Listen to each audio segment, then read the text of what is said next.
Olá, amigos e companheiros do MAP, Movimento de Amor ao Próximo. Aqui estamos para darmos continuidade ao estudo da família.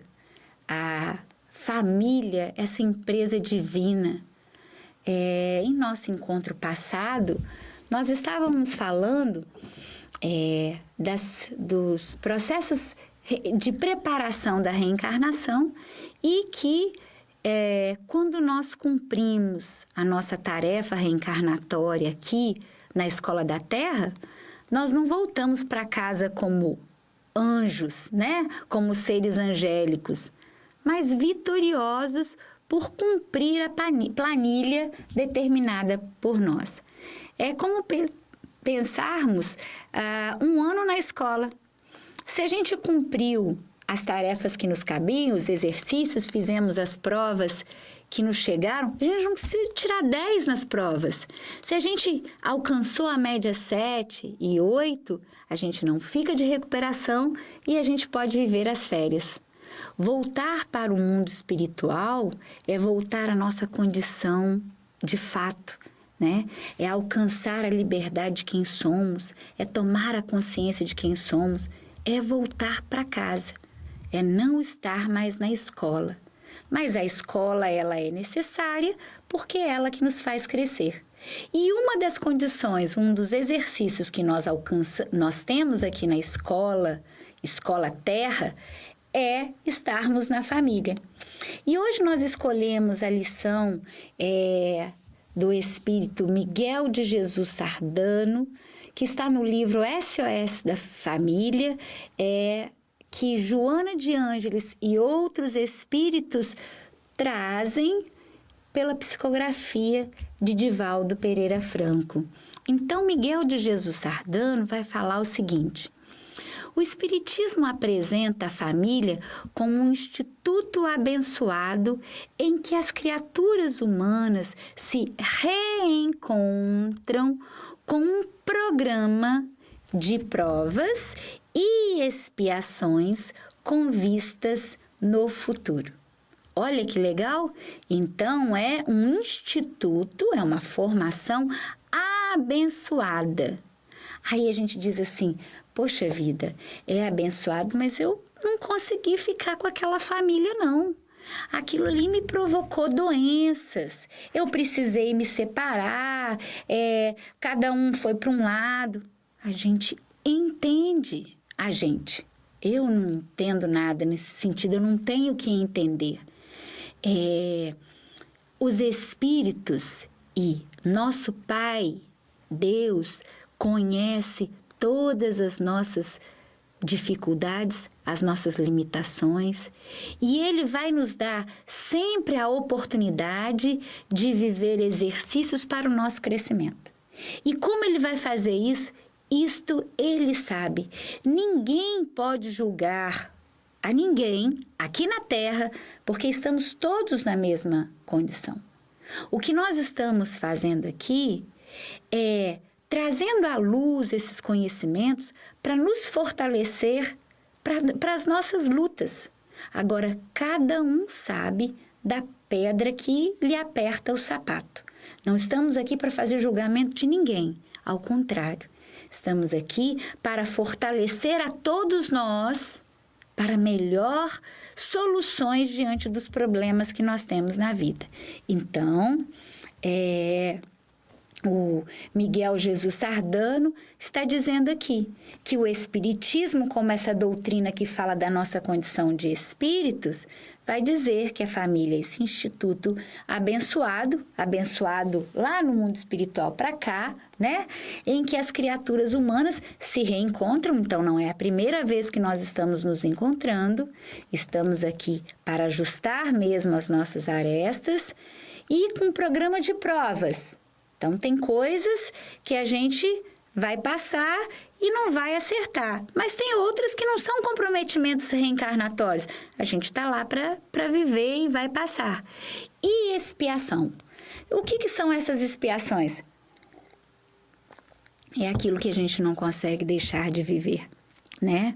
Então, quando você recebe um filho doente, né? Ou uma mãe doente, muitas vezes a gente fala assim, como é que eu vou deixar, vou largar?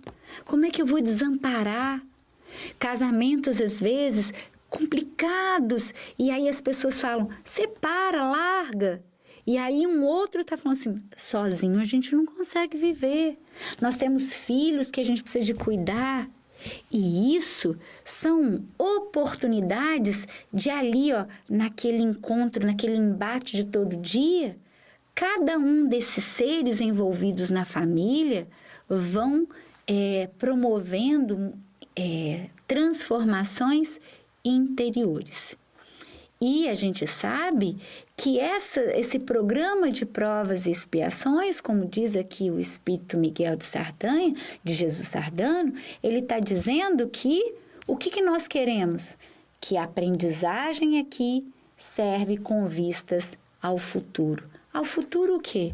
A volta para a nossa casa espiritual, onde nós não teremos mais esse comprometimento com esses exercícios de dor. Diz ainda o Espírito Miguel Jesus de Sardano.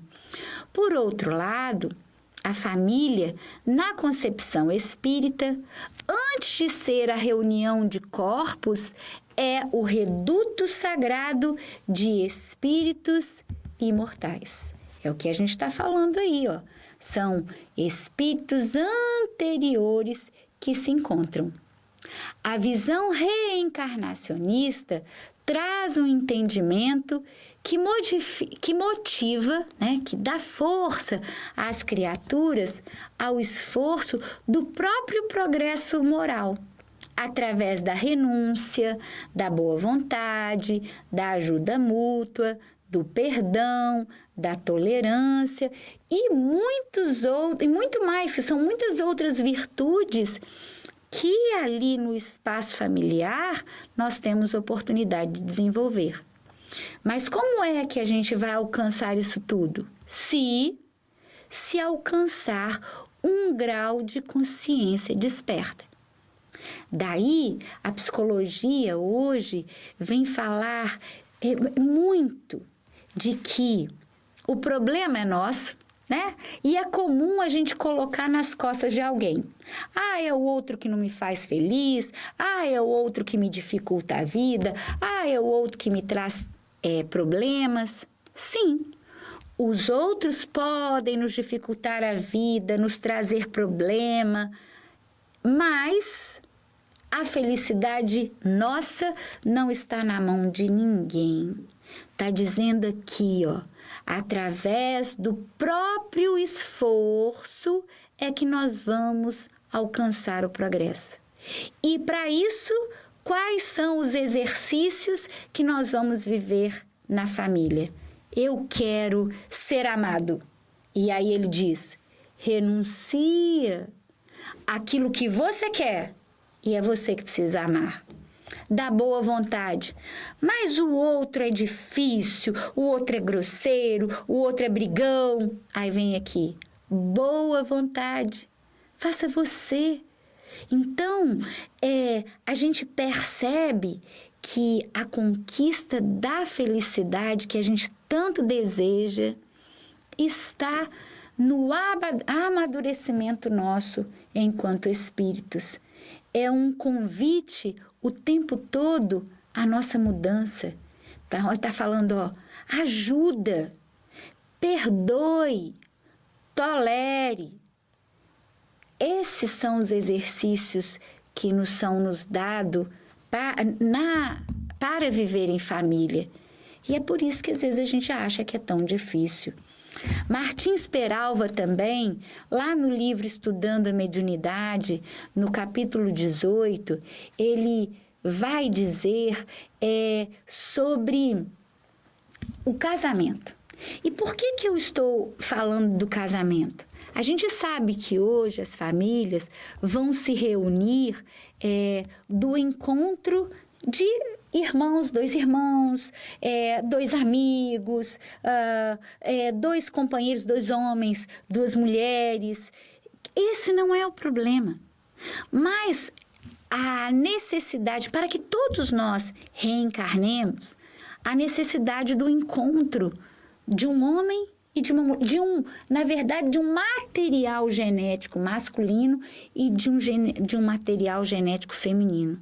Né? Que isso vá para o laboratório para que dois companheiros homens, dois espíritos no corpo masculino fundem a sua família, ou dois espíritos em corpos femininos também cheguem ao laboratório e busquem um filho para constituir sua família. Não tem problema, essa não é a questão.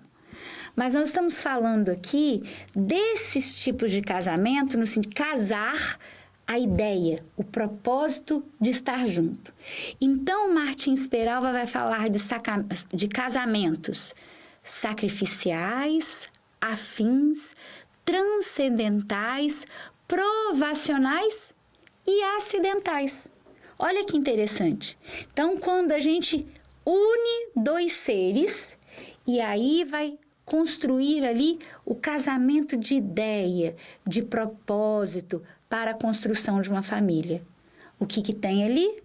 Que alguns, ou talvez a maioria que nós vamos ver aqui, são os sacrificiais. Sacrifício por quê? Porque vai exigir da gente renúncia, vai exigir da gente boa vontade, ajuda mútua, perdão, tolerância e muito mais, que é o que nos fala, então, o Miguel de Jesus Sardano, né? Esse espírito no SOS Família. E continua o Martins Peralva dizendo o seguinte, que os casamentos acidentais, então o encontro de almas que casam no propósito de construir a família, esse encontro de almas, ele diz que são inferiorizadas. Mas inferiorizadas em que sentido? Na maturidade do espírito. Então, eles têm o quê? Uma atração momentânea. E eles não têm, muitas vezes, nenhum antecedente espiritual. Ah, encontrou na balada, encontrou um final de semana, encontrou e falou assim, vamos viver junto? Vamos nos casar? Vamos estar junto? Vamos ver o que vai dar, né? Então, esses são chamados de acidentais.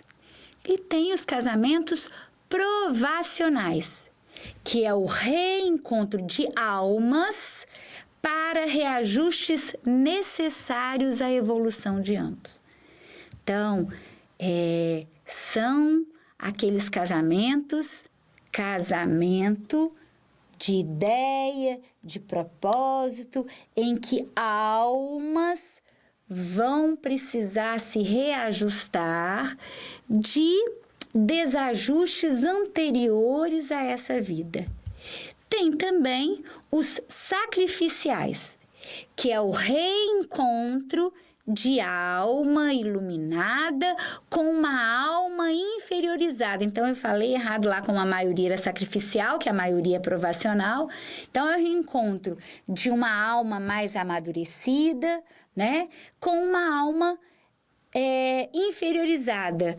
E qual é o objetivo nesse casamento, quando há o encontro dessas almas? Uma vem para ajudar. Então, quem teve a oportunidade de ler o livro Nosso Lar, a gente encontra lá André Luiz falando de como seria a reencarnação da mãe do André Luiz, que estava numa outra colônia, numa colônia superior à do André Luiz.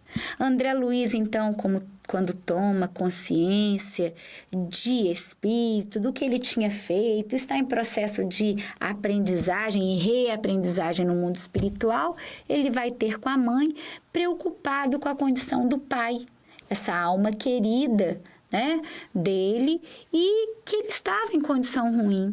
E a mãe de André Luiz vai falar assim para ele: meu filho, não se preocupe, eu já estou preparando aqui, né, com os amigos superiores, a minha reencarnação.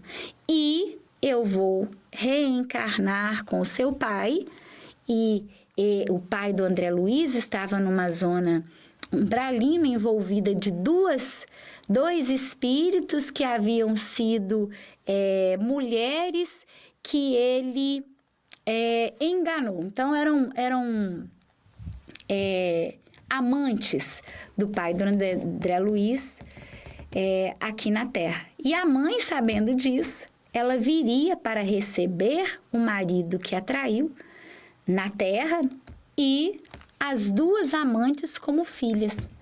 Então, ela seria esta alma iluminada a receber uma alma imatura para auxiliar no processo de remissão do pai do André Luiz. Você imagina o pai do André Luiz recebendo essas duas companheiras que lhe foram amantes como filhas?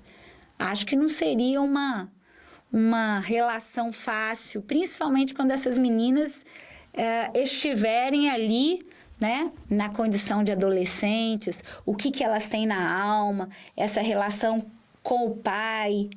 Imaginem, é o que a gente encontra nas famílias. Por isso, a bênção de conhecer para ter a ferramenta de como melhor agir diante desses exercícios, dessas provas, desses processos expiatórios pelos quais nós passamos.